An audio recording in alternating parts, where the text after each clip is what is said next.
What happens when you put two experts behind mics to match wits on the current state of financial services, the economy, investments, and more? From the American College of Financial Services, this is Wealth Managed. Welcome to Wealth Managed. I'm Michael Finke, a professor of wealth management at the American College. And I'm David Blanchett, head of retirement research for PGIM, which is the investment management company of Prudential. David, we saw an article this week in the Wall Street Journal that talked about the 4% rule. Actually began to acknowledge some of the risks of the 4% rule. Maybe it's not quite as appropriate as it used to be. And let's think about what the 4% rule is meant to do.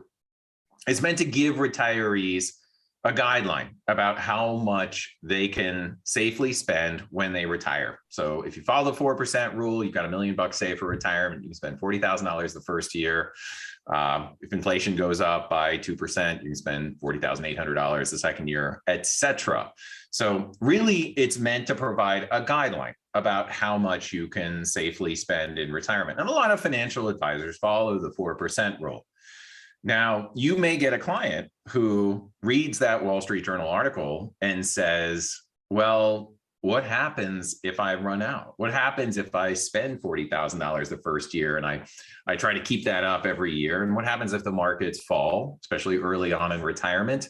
And by the time I hit age 85, I'm out of money. And then the advisor says, well, you're going to be fine. Historically, if we looked at US data, then I feel perfectly comfortable that you can spend that amount of money every year in retirement. And so then the client says, will you guarantee it? Will you back that up? Will you continue to make those income payments to me if I run out of money? And the financial advisor will say, no, I'm not going to provide that guarantee. And if the advisor has a parent firm, are they going to provide that guarantee?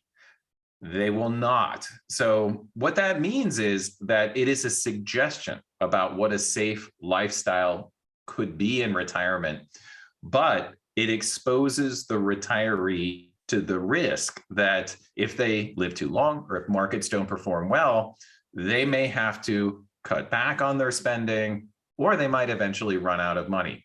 There is no back-end guarantee. David, will anybody provide that guarantee that if you spend a certain amount of money every year in retirement, they'll provide a backstop? They'll continue to make those income payments. Gosh, it sounds like that's where insurance companies can come in, right? Where they can guarantee some amount of income for as long as you live. And I think that, to your point, I think a lot of the strategies that advisors recommend to clients aren't fundamentally longevity protected. Right? They are protected to some extent from the market, but that's not the biggest risk that most people face. I think that if you talk about what risk is living to age 100, 105 from a retirement funding perspective and the implications of that. I think that a problem, though, is that this is probably to your point, is that a lot of advisors don't actively recommend longevity protected products to their clients. They focus on investment only strategies that exposes them to this longevity risk. I think that one thing that is kind of excited right now is a growing type of product and solutions that advisors may find more attractive, like contingent deferred annuities or a CDA. Do you want to define a CDA for the audience? Yeah, so actually CDAs are not completely new and they do resemble other types of annuity products, but they are completely disentangled from the investment portfolio. So you have an investment portfolio that you manage, but you're buying insurance to make sure that the income that you can derive from that investment portfolio will not stop. So you're buying portfolio income insurance. Now, you have to pay for that. It's a reason why a financial advisor is not going to provide that guarantee to you, because it's expensive to provide that guarantee. If I had to provide that to all of my clients, that if they ran out, I would provide the backstop, I'd have to set aside a certain amount of money and probably have to invest it in relatively conservative assets to make sure that there was a pool available. to fund my clients who ran out of money. I might even get a little fancy and buy some financial options. So I might buy some put options on the S&P 500 because you're probably going to run out if the S&P does really poorly. I might buy some interest rate swaps. These are things that I might do to be able to create a hedging strategy that would allow me to provide that insurance protection. But it's not efficient for me to run it. It's actually way more efficient for an insurance company to run it, because if they need that protection, then it would be great for the insurance company who has people who are experts at buying options and managing a general account portfolio and recognizing what some of these, it's a very, talk to me about this very specific type of risk, right? Because it's not just longevity risk. It is the combination of portfolio and longevity risk. Yeah, I mean, you don't need to use options and all that jazz technically. I think that the key, right, is that if you think about for any kind of lifetime income annuity to truly pay out, right, two things have to happen, right? The first is your portfolio has to go to zero and you have to still be alive, right? So for most people, that isn't going to be an issue. Most people are not going to live a long time and have their portfolio become fully depleted. So, I don't know what that number is. We can just pick one and say that it's 10% of people, whatever else it is. But that is where this longevity protection becomes so valuable. And I think that one thing that excites me about this concept of CDAs is that you can kind of build whatever an advisor or advisor company or whomever wants. Right. I mean, technically, when we think about annuities right now, whether it's an immediate annuity or a GLWB or all these other fun kinds, you can do kind of all of that in a sense in the CDA environment. So it's really just kind of a different account structure where it's wrapping the advisor's current portfolio. So it allows them to kind of figure out how they want to invest the money, obviously based upon certain restrictions, based upon the underlying longevity strategy. But and then enables them to kind of provide travel insurance or portfolio insurance for them that they just cannot fundamentally protect for their clients, which is the risk about living their money if they live a long time and markets don't behave well. So one of the points that I think you were making is that if I have this protection, then it's not just protecting me against running out of money, it is preserving my ability to spend early on in retirement no matter what happens with financial markets. So what does that mean? If I start out with $1 million the first year, I'm in a 50-50 portfolio, we experience a 2008 kind of event, I go from having $1 million to having $700,000 in my portfolio. Normally, what I would do at that point, if I'm still following something that's like the 4% rule, I might have to cut my spending down from $40,000 to $28,000. Because if I just would have waited a year to retire, I would have started out at $28,000. That's another aspect of the 4% rule that I think people don't acknowledge enough. It is that you have to acknowledge, if reality changes, you have to adjust with it. And so if you go from $1 million to $700,000, you can't just say, well, the markets are probably going to rebound because they went down by 50% my first year of retirement. No, if you would have just waited a year to retire and you would have shown up with $700,000 and you would have followed the 4% rule, you would be spending $28,000 that year.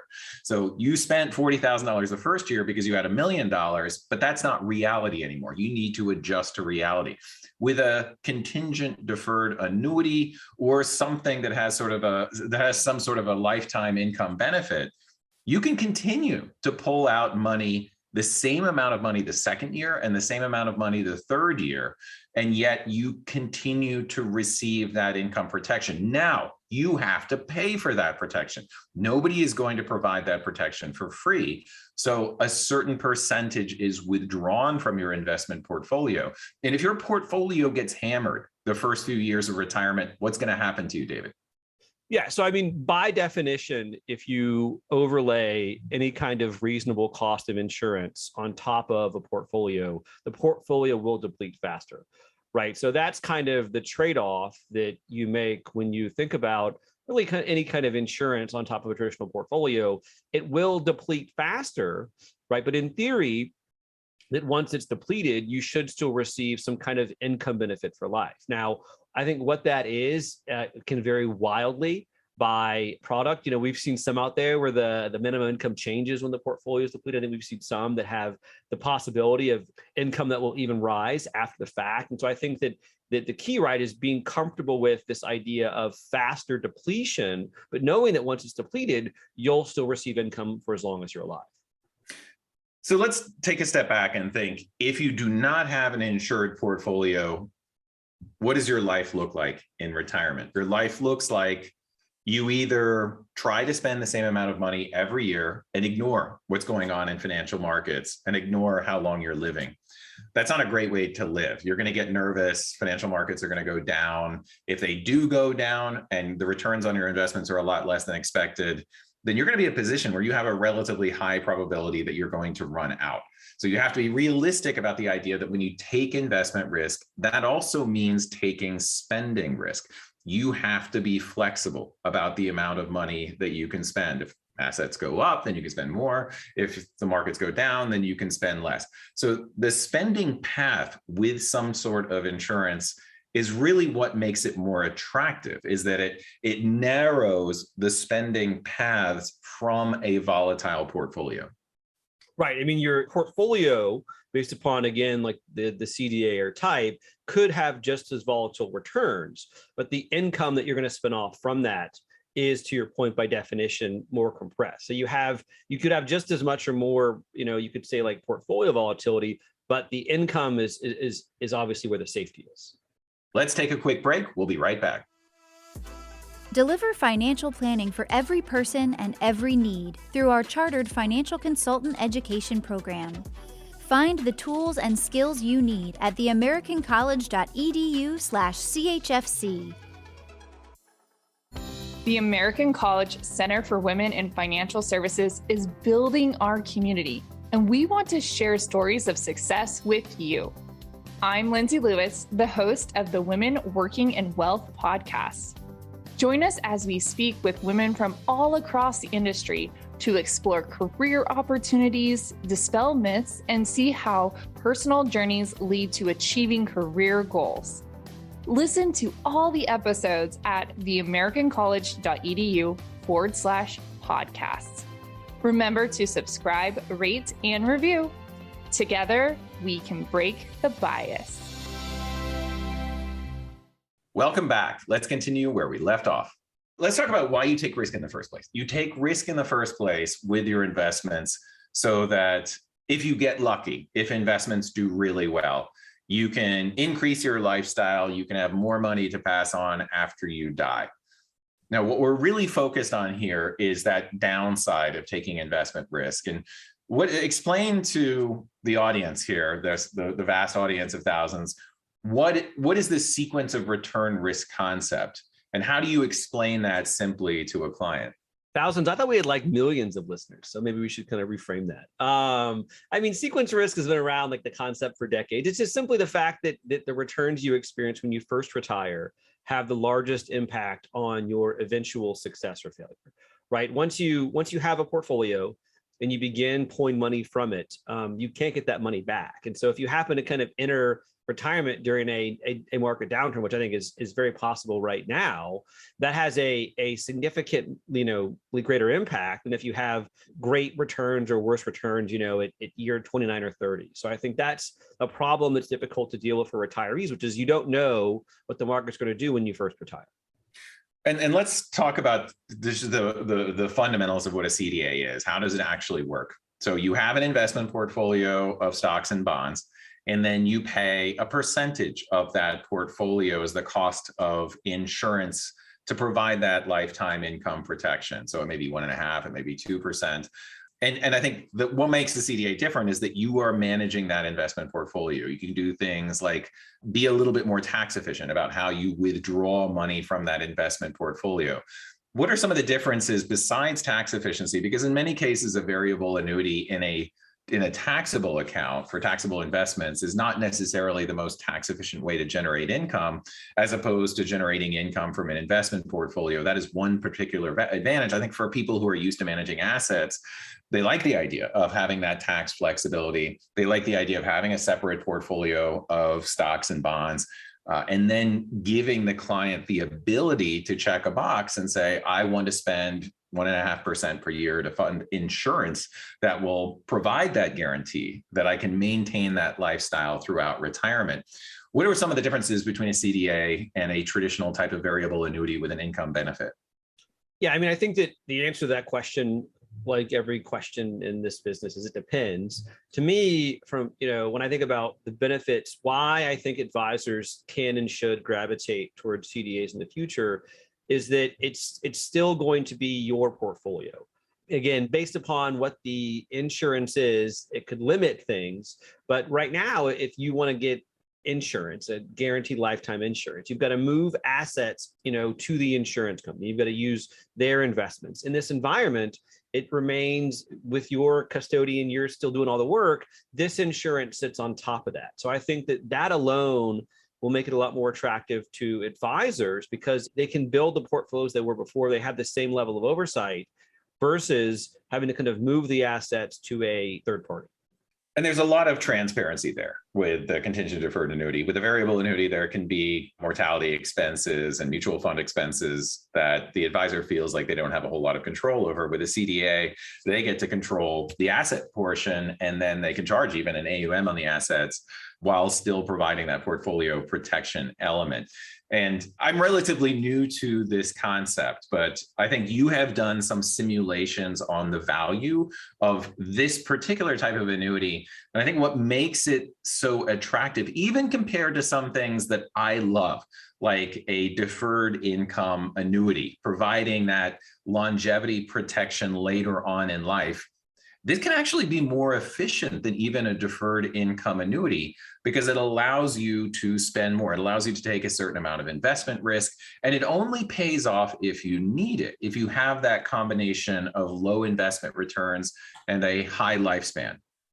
I think, one of the benefits of some of the more, you could say, modern structures like GLWBs or, more of the tontine-like approaches that are being introduced right now is that it really can lead to meaningfully more income than the more kind of traditional conservative strategies like SPIAs and DIAs. I think that there's different underlying economics there for insurance companies. There's different behavioral benefits for retirees and that they have access to those monies. And so I think that longer term, a lot of the products that we see retirees gravitating towards, which again is not really SPIAs and DIAs, actually have the potential to generate a lot more income than these more traditional approaches. So explain to us a little bit about how income rises with this type of a product. So, again, it depends. I think that the one thing that has been different to say today or recently versus say in the past is there's a much wider range of products being introduced where the nature with which that income change in retirement is very different than say maybe what the products looked like maybe 10 years ago, which were predominantly GLWBs. But today you've got products where, if it is a GLWB, the income increases assuming that you have a new high water mark, but a lot of products don't even offer those. And so I think that, a lot of the attributes that you or I would attach to these products 5 or 10 years ago don't exist in some products. And so I think that the problem for consumers right now is that it can be very difficult to understand the benefits of these. But I mean, high level, how it works effectively is that, if the product has a positive return, potentially you have the possibility for more income. So if you start out retirement with $1 million, you get lucky, the market does well, you move up to $1.5 million, you can receive an increase in the amount of income that is guaranteed from that portfolio every year.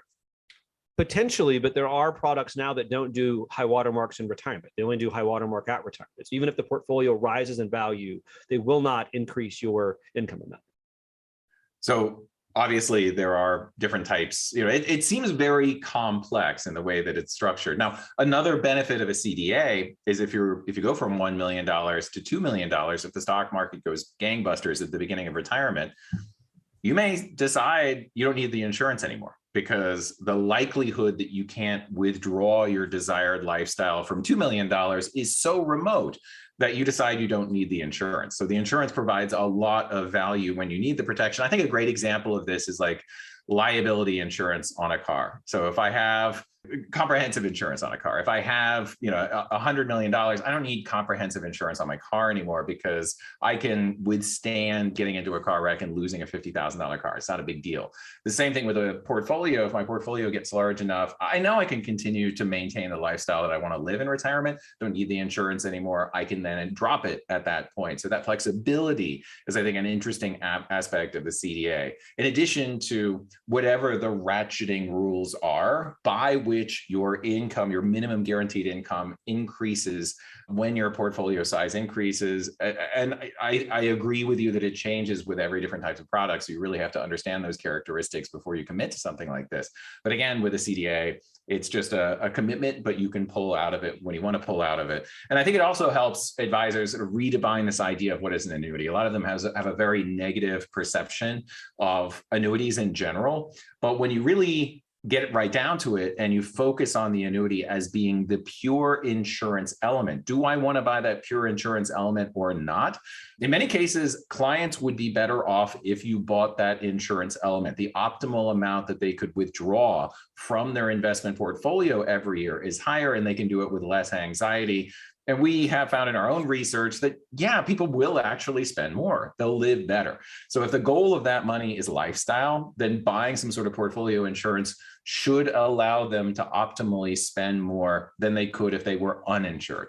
And that's really the point of buying insurance, is to, if I have a house and I don't have homeowners insurance, I'm going to behave differently than if I do have homeowners insurance. I'm going to light a candle, for my birthday. Whereas if I didn't have homeowners insurance, I would behave differently. That's the benefit of insurance, and portfolio insurance exists, and it's probably something that we need to consider. This is Chris, one of the producers of the podcast. What's the advantage of an advisor selling these products? Is there a transaction? Do they make any money? Is it just still all assets under management? So I think this is a fantastic question, Chris. Why would a financial advisor provide this kind of income protection? And even if they don't, it's going to cost them money in the long run, because it's going to take 1.5% from their AUM every year. It's going to be a leakage, a small leakage, but they always have an answer for their clients when the clients are worried about potentially running out. And they can say that they offer this protection where other financial advisors do not offer their clients this protection. And I think finally, there's the F word, right? That, a lot of advisors who charge assets under management are technically fiduciaries. And if you're a fiduciary and you don't offer your client the ability to protect their portfolio from running out of income, then are you truly a fiduciary? Yeah, I would say a few things. I think one, these are strategies that clients don't usually find on their own. They're going to be available probably in increasing number of 401k plans. But even then, unless it's part of like a default investment, you're probably not going to actively select it. I think advisors can play a valuable role here because they can help someone understand the value of the benefit. And, for advisors, to Michael's point, it's more than just, yes, it's true. It does reduce the portfolio a little faster, but it provides this kind of behavioral protection that you can't get from a traditional portfolio. So, I view it as a way to keep clients invested when markets are in turmoil. It's a way to keep sticky relationships for clients over time. So I really do believe that it does create a more meaningful retirement strategy, and that advisors that are doing this should see better retirement outcomes for their clients and have stickier relationships. And that's a great point, David, that you can actually take more optimal equity risk when you have this kind of protection. And ultimately, you may end up having more assets under management because you can take that risk. I'm 60 years old. Do I start paying my 1.5% tomorrow if I want to buy these?